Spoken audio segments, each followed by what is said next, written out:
प्रिय विद्यार्थियों, नमस्कार। आप सबका हार्दिक स्वागत और अभिनंदन है। आज के इस सत्र में मैं सहायक प्रोफेसर हिंदी सुनील कुमार थुआ, राजकीय कन्या महाविद्यालय पलवल कुरुक्षेत्र, आज आप सबके मध्य उपस्थित हूँ। हमारे बीए द्वितीय वर्ष तृतीय सेमेस्टर के हिंदी विषय के पाठ्यक्रम में आधुनिक हिंदी कविता में कवि के तौर पर संकलित रामधारी सिंह दिनकर द्वारा रचित खंड काव्य कुरुक्षेत्र के चतुर्थ सर्ग के सप्रसंग व्याख्या के दूसरे भाग के लिए और सप्रसंग व्याख्या के साथ साथ हम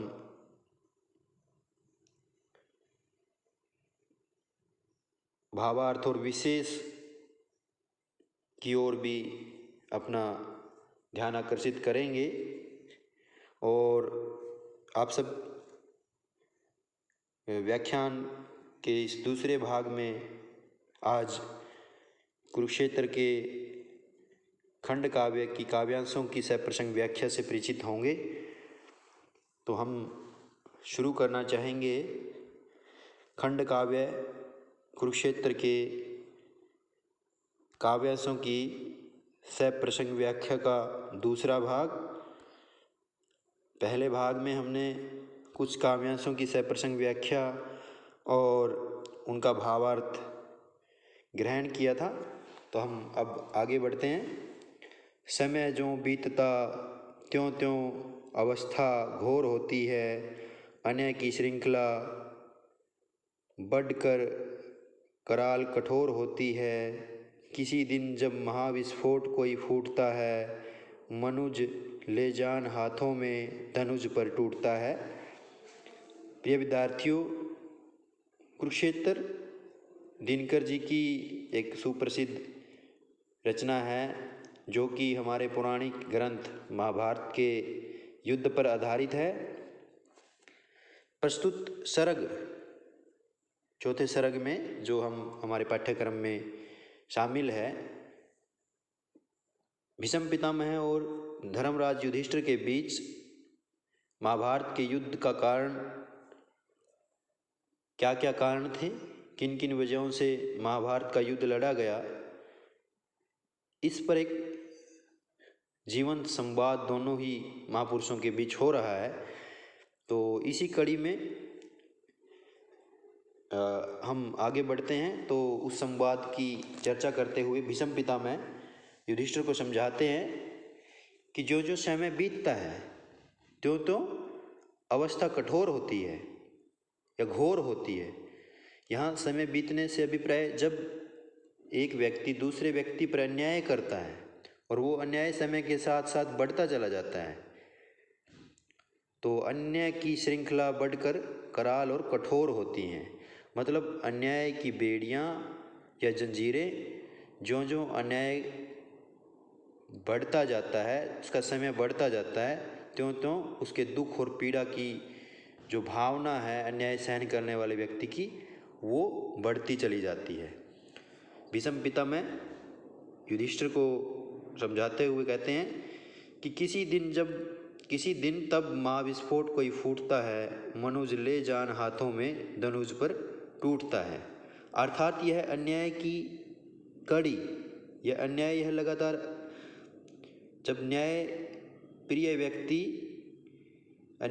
व्यक्ति बार बार एक व्यक्ति पर अन्याय थोपता है, उसको बढ़ाता चला जाता है, तो अन्याय सहन करने वाले व्यक्ति के अंदर उसके विरुद्ध एक विद्रोह की भावना का विस्फोट इकट्ठा होता रहता है।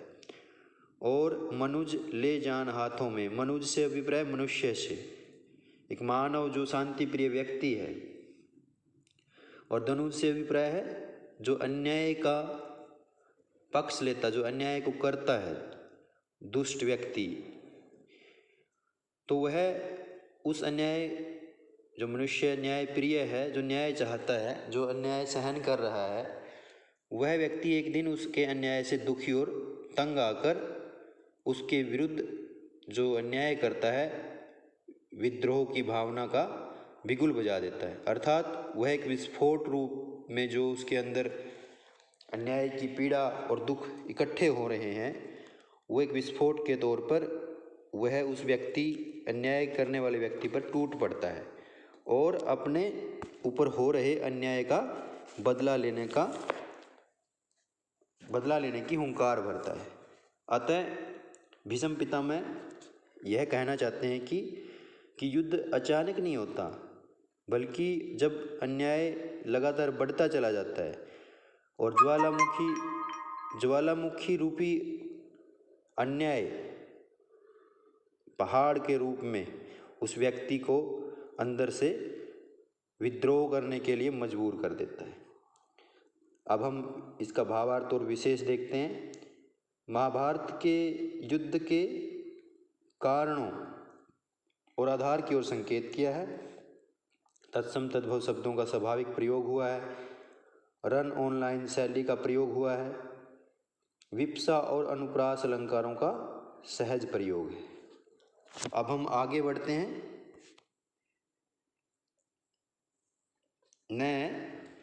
अगले काव्यांश को देखते हैं। न समझो किंतु इस विध्वंस के होते प्रणेता, समर के अग्रणी दो ही पराजित और जेता।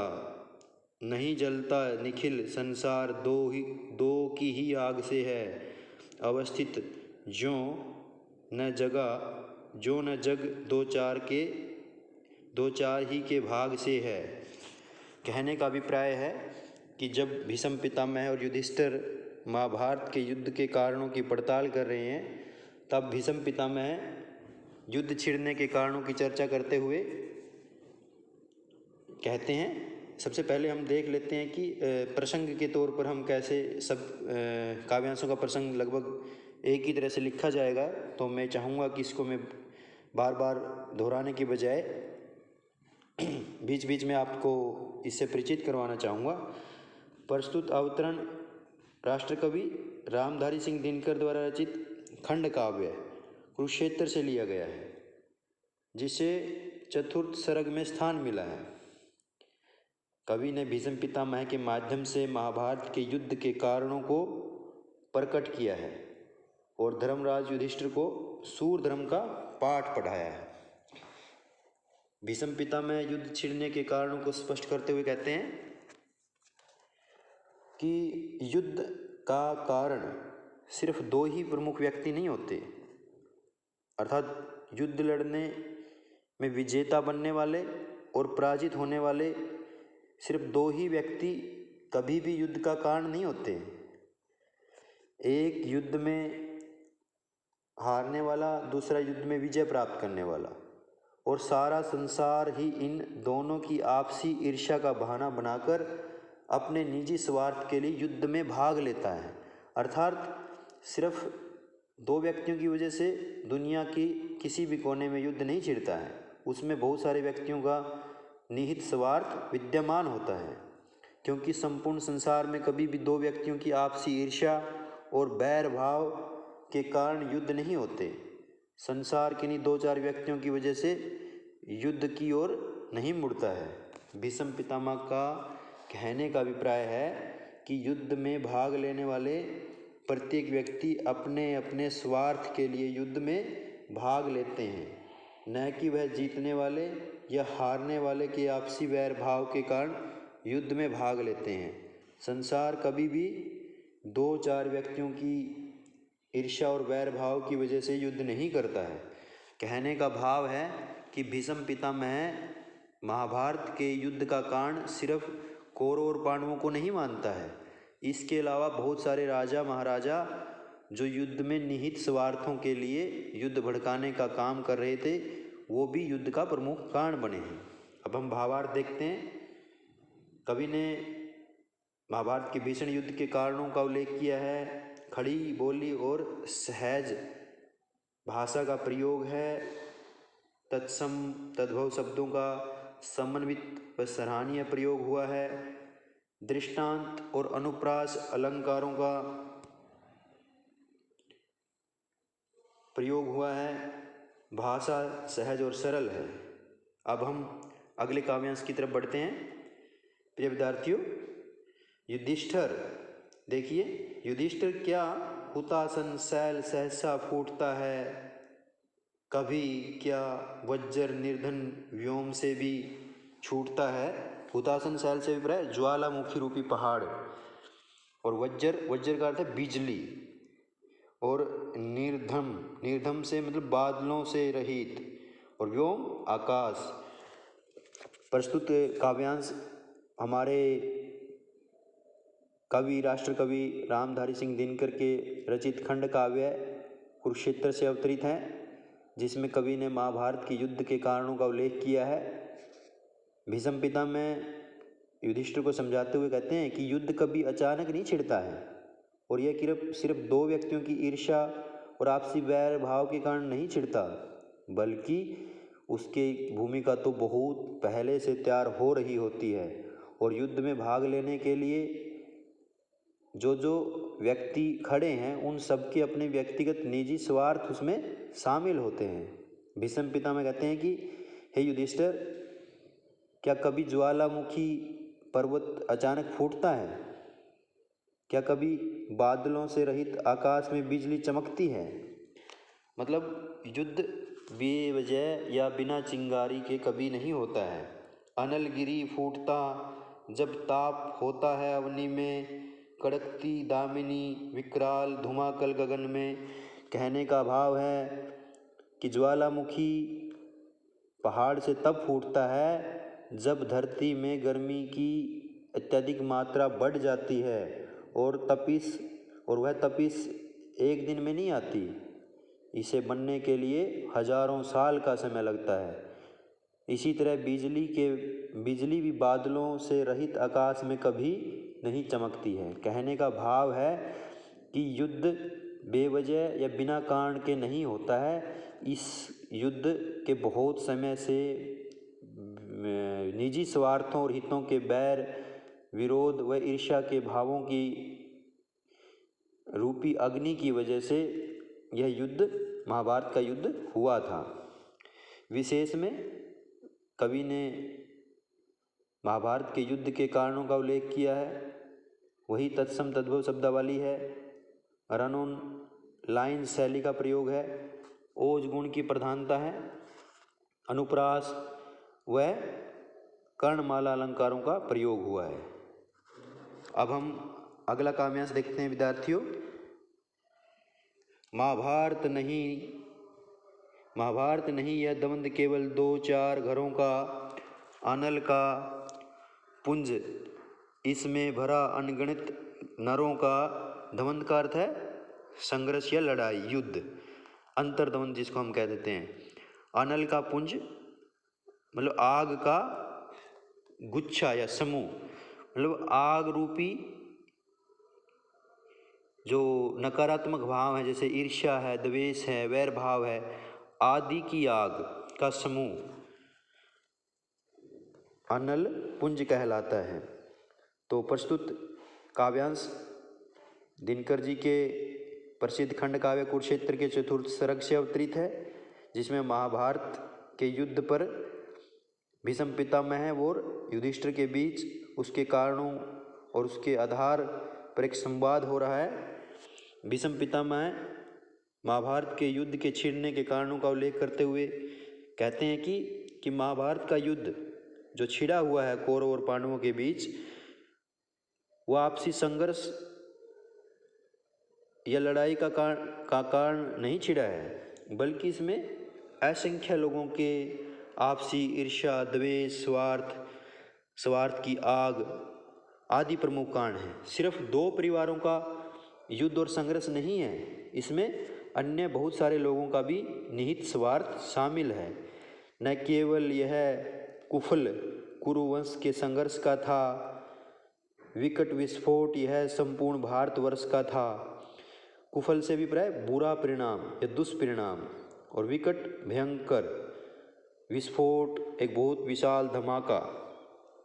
महाभारत का युद्ध केवल कुरुवंश, जो कुरु वंश था, उनकी आपसी ईर्ष्या और बैर भाव का परिणाम नहीं था या दुष्परिणाम नहीं था, बल्कि इस भयंकर युद्ध रूपी धमाके में तो सारा भारतवर्ष शामिल था। उस समय का जो भारत था, भीष्म पितामह के कहने का तात्पर्य यह है कि महाभारत के युद्ध के छिड़ने का कारण सिर्फ दो परिवार कौरव और पांडव नहीं है, बल्कि इसमें सारे भारतवर्ष के राजाओं का आपसी वैर भाव व ईर्ष्या शामिल है। तभी तो इतने सारे राजा इस युद्ध में भाग ले रहे थे। विशेष के तौर पर देखते हैं, तत्सम तद्भव शब्दावली का सराहनीय प्रयोग है, अपुहुति व अनुप्रास अलंकारों का प्रयोग हुआ है, ओज गुण की प्रधानता है और खड़ी बोली का सहज व स्वाभाविक प्रयोग हुआ है। आगे बढ़ते हैं। युगों से विश्व में विश्ववायु बहती आ रही थी, धरित्री मौन हो दावाग्नि सहती आ रही थी, परस्पर बैर शोधन के लिए तैयार थे, समर का खोजते कोई बड़ा आधार थे सब। प्रिय विद्यार्थियों, इस खंड काव्य कुरुक्षेत्र में जैसा कि मैंने स्पष्ट किया है कि महाभारत के युद्ध के कारणों पर हमारे महापुरुष भीष्म पितामह और युधिष्ठिर के बीच एक संवाद हो रहा है और वो दोनों उसके आपसी संवाद के माध्यम से उन कारणों पर चर्चा कर रहे हैं। विष वायु का अर्थ से अभिप्राय है, कठिन शब्दों के अर्थ में अगर देखें, जहरीली वायु, धरित्री धरती, दावाग्नि जंगल की आग।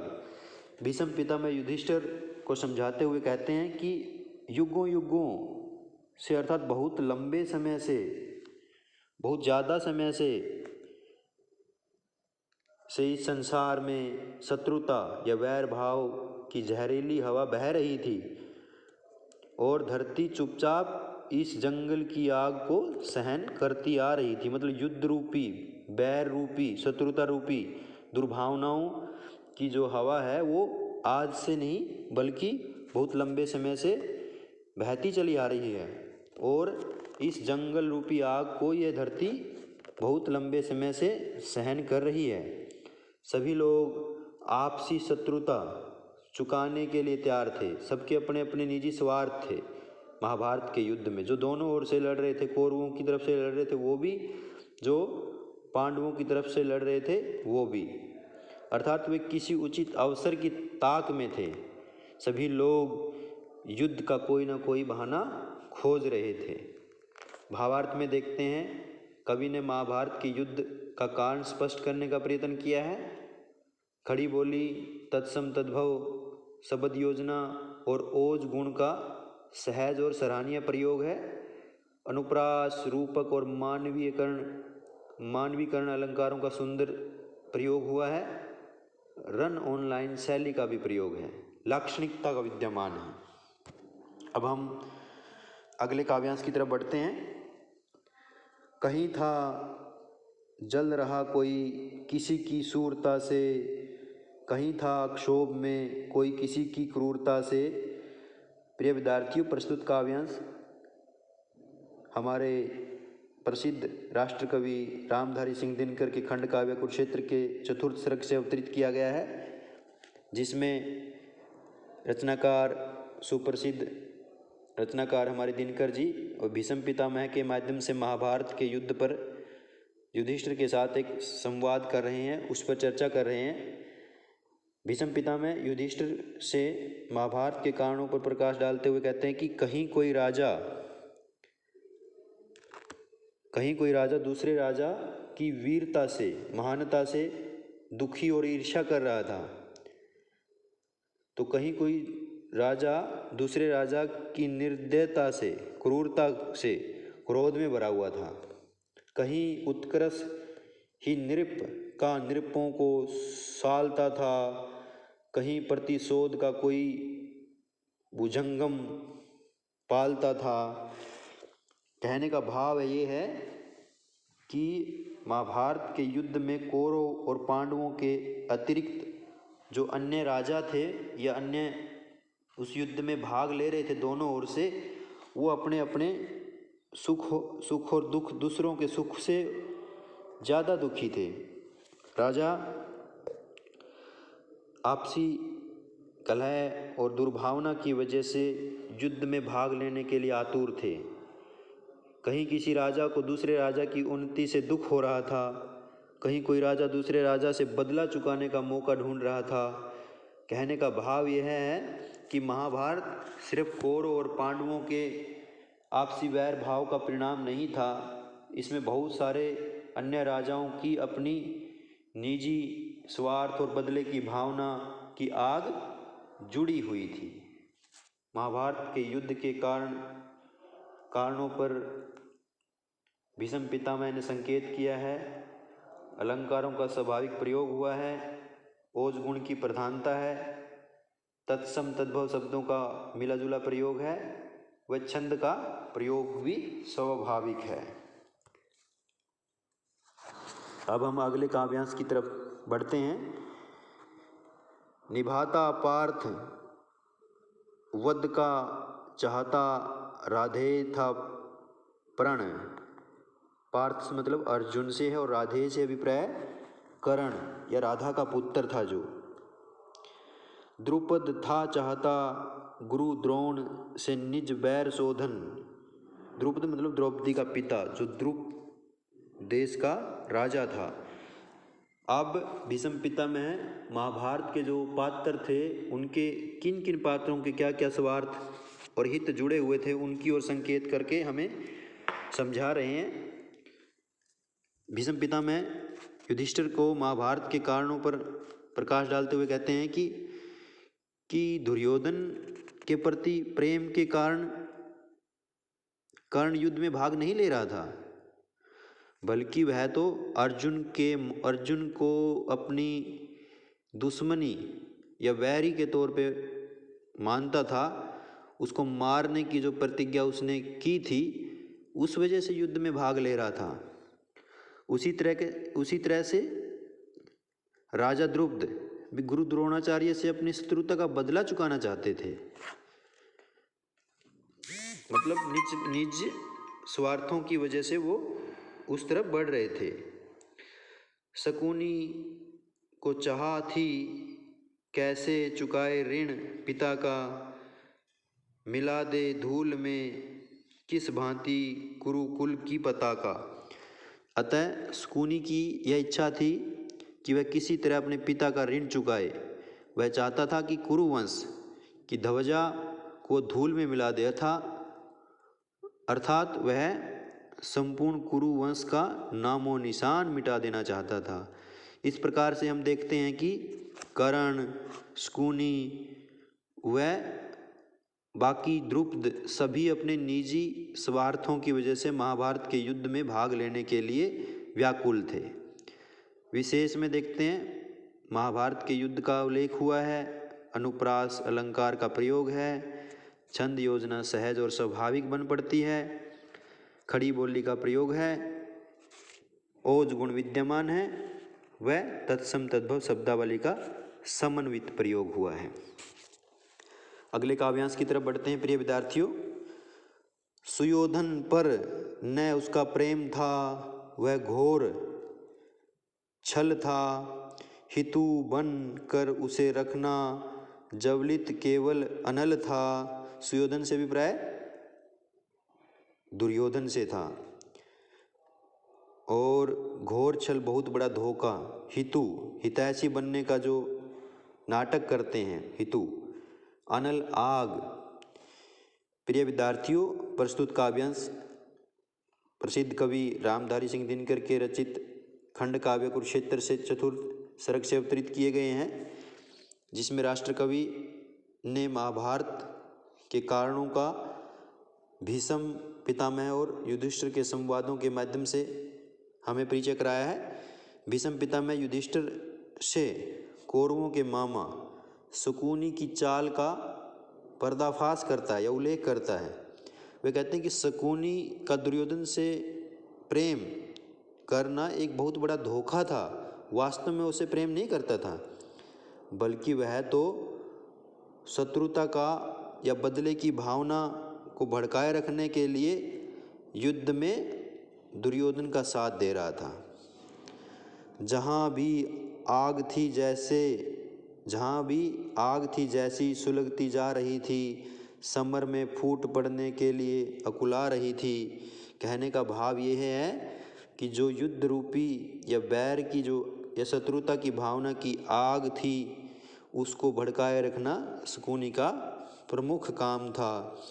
इस तरह से अलग अलग व्यक्तियों के मन में बदले की आग भड़क रही थी, जो युद्ध में फूट पड़ने के लिए बेचैन थी। अतः वह महाभारत का युद्ध कोई अचानक नहीं हुआ, बल्कि इसकी आग तो वर्षों से अनेक व्यक्तियों के मन में, दिलो दिमाग में सुलगती आ रही थी और मौका पाकर वह महाभारत के रूप में प्रकट हुई। विशेष में महाभारत के युद्ध का प्रसंग प्रस्तुत काव्यांश में है। खड़ी बोली और सहज स्वाभाविक शब्दावली का प्रयोग है। कारण व अनुप्रास अलंकारों का प्रयोग हुआ है। भाषा सहज सरल व भावपूर्ण है और रन ऑन लाइन शैली का प्रयोग हुआ है। अब हम अगले काव्यांश की तरफ बढ़ते हैं। सुधारों से समय भगवान के जो जो चिड़े थे, सुधारों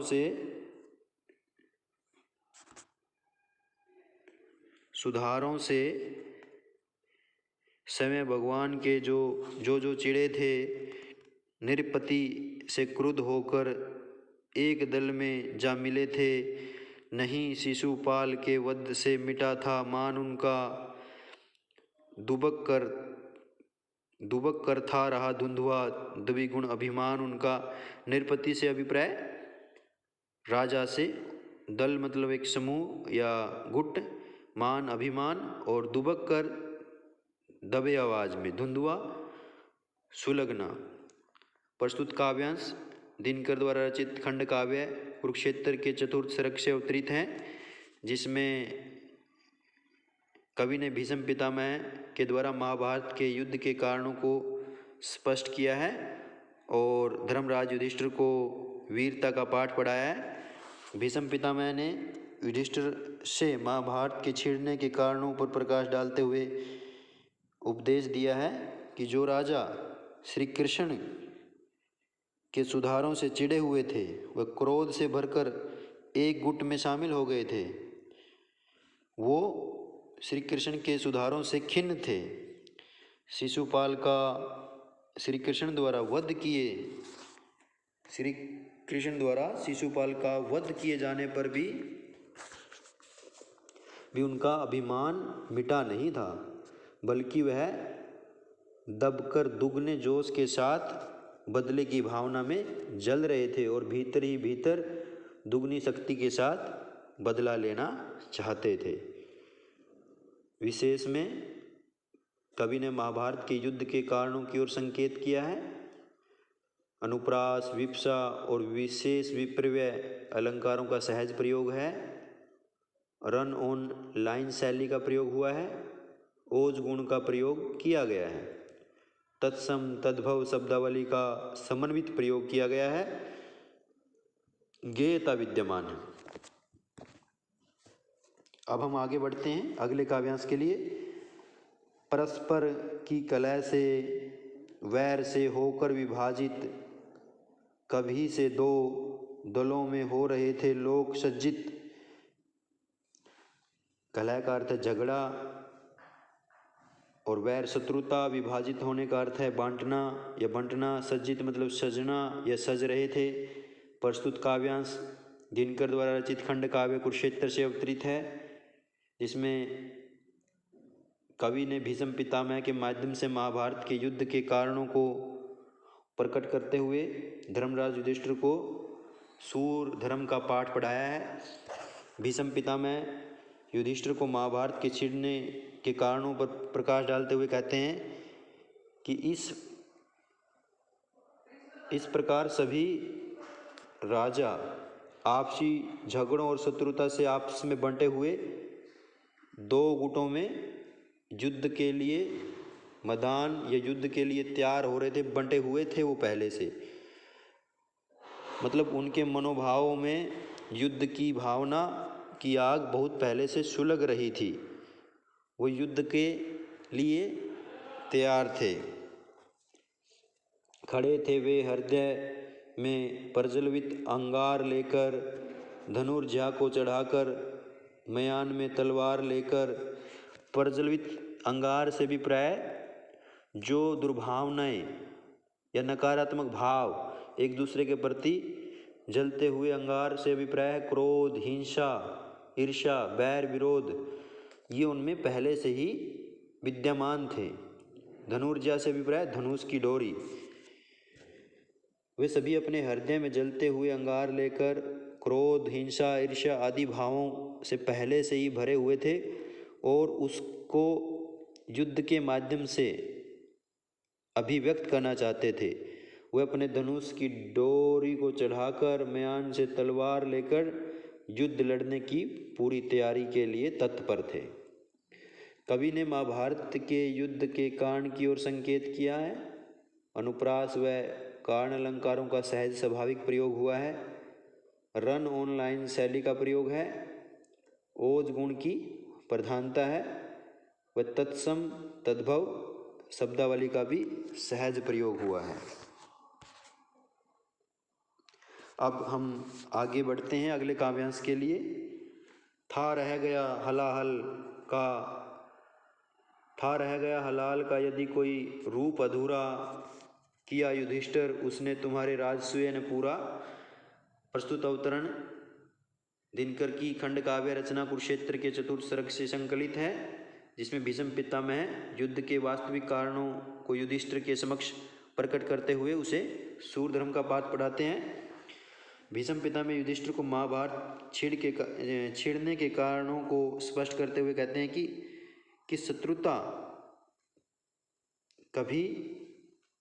शत्रुता का विष, जिसको हलाहल कह देते हैं, अगर कोई अधूरा रह गया है युद्ध से पहले, तो युधिष्ठिर को कहता है कि हे युधिष्ठिर, वह तुम्हारे राजसूय यज्ञ ने पूरा कर दिया। राजसूय यज्ञ से अभिप्राय एक प्रकार का यज्ञ होता है राजसूय, जो सब राजाओं को पराजित करने का सूचक होता था। अर्थात वो एक महाभारत के युद्ध का एक बड़ा कारण राजसूय युद्ध जो युधिष्ठिर द्वारा करवाया गया था उसको भी मानते हैं। महाभारत के कारण युद्ध के कारणों का उल्लेख है, तत्सम शब्दावली का प्रयोग है, ओज गुण की प्रधानता है, अनुप्रास अलंकार का सहज व स्वाभाविक प्रयोग हुआ है और गेयता का गुण विद्यमान है। अब आगे बढ़ते हैं। इच्छा नर की ओर फल देती है उसे नियति, फलता विष पीयूष वृक्ष में आकाश की एकथ प्रकृति की गति है। नीति अर्थात भाग्य, किस्मत, और पीयूष वृक्ष अमृत का पेड़। एकथ अनकही रहस्यमयी, जिसे हम कह ना सकें।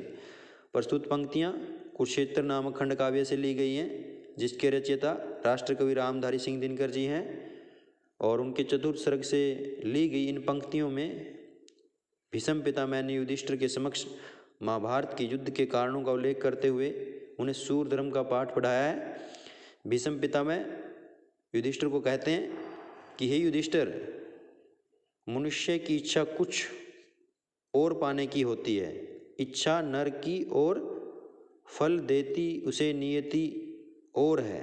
मतलब जबकि कुछ इच्छा है अच्छा करने की, जबकि नीति अथवा भाग्य उसे कई बार उसके अनुरूप फल नहीं देता।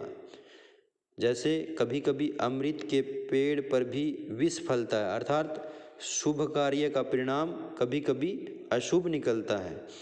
हे युधिष्ठिर, प्रकृति की यही गति सबसे बड़ी रहस्यमयी है। भीष्म पितामह कहते हैं कि कई बार हम जो काम अच्छाई के लिए करना चाहते हैं उसका परिणाम बुरा हो जाता है। जैसे कि युधिष्ठिर ने जो राजसूय यज्ञ किया था उसका ये कतई मतलब नहीं था कि उसने सभी राजाओं को पराजित करना है, उसका तो उद्देश्य ये था कि संपूर्ण भारतवर्ष को एकता के सूत्र में बांधना है। विशेष में महाभारत के युद्ध के कारणों की ओर संकेत हुआ है। रन ऑनलाइन शैली का स्वाभाविक प्रयोग है। विप्सा व प्रति स्तुपमा अलंकारों का सहज प्रयोग हुआ है। ओज गुण की प्रमुखता है। तत्सम तद्भव शब्दों का मिला जुला प्रयोग हुआ है। छंद प्रयोग स्वाभाविक है। तो प्रिय विद्यार्थियों, इस व्याख्यान के लिए सिर्फ इतना ही। आगे